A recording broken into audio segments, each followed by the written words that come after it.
In this video, we are going to learn about how do we create a name range using an index. So over here, we have been given a one simple problem that create a dynamic range using a index formula. This is one of the way. It's not necessary that you have to use this all the time, but yeah, this is one of the way. Uh, so we have already seen this. How do you prepare script list? How do you prepare companies list? This is basic formula or basic data validation. You create validation and you create list over here, and then you provide the source or a name range basically. So for here, to prepare a company list, there is already we have selected from B8 to B58, and the list has been displayed over here.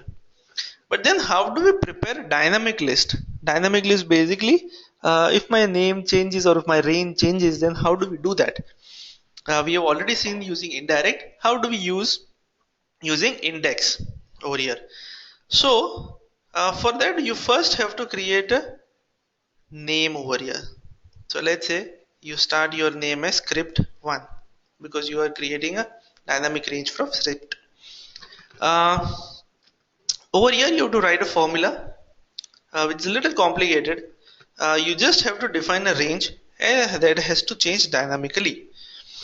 So you start with your first point or first reference in your range is A8 basically, and it goes till A58. But then how Excel will decide that it has to stop at A58 and not A59? For that you require index function. Index and match function basically to tell you that at which row you have to stop. For that you need a criteria. So you start with index. You basically start from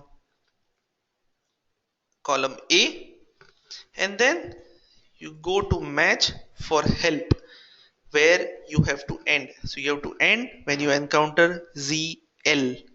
You can hard code it as well, or you can provide reference as well. So ZL, you have to stop it here. What is my input? From column A to column A, and my value has to be true over here. Alright, and then I will close the bracket. Again I will close the bracket, and basically I'll click OK. So now my name manager is ready.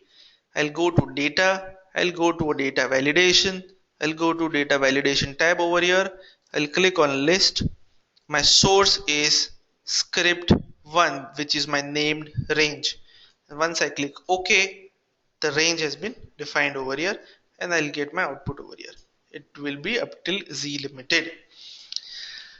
The issue with this formula however is you cannot decode it or you cannot test it till the time you implement it, and Excel will not prompt you, because when you are writing a formula in name manager, Excel will not prompt you what exactly you have to write. It's just you have to be comfortable with the formula and you directly have to write the formula without any help. So that's pretty much about using dynamic name ranged using index. That's how it is useful in most of the cases, but I would still suggest that till the time you are very confident, you are not confident with the index and match, you should avoid using this formula. Once you are comfortable with this formula, this has immense potential to reduce your work to a drastic extent. So that's pretty much about this video. Thank you.